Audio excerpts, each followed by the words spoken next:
ዘፍጥረት ምዕራፍ 12 ላይ በዘር የምድር ህዝቦች ሁሉ ይባረካሉ። ምንድነው እስቲ ይሄ በረከት? ለአብርሃም የተነገረው በረከት ከብት፣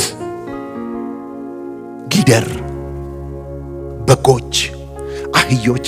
አንዳንድ ሰዎች እንደሱ ያስባሉ። ምክንያቱም አብርሃም ምን ነበረ? ባለጠጋ ሰው ነበር አይደል?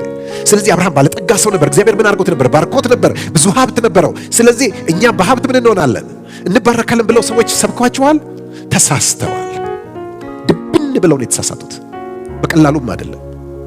ምክንያቱም እግዚአብሔር ማለት ሀብት ልንገራችሁ አይደለ?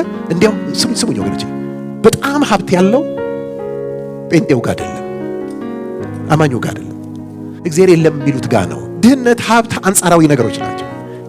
እግዚአብሔር ለአብርሃም ምን ሰጠው? ተስፋ ምን የሚል ገላትያ ምዕራፍ 3 ላይ ሄዱልኝ። ገላትያ ምዕራፍ 3 ላይ ይሄንን ያነሳል። ቁጥር 14 የመንፈስን ተስፋ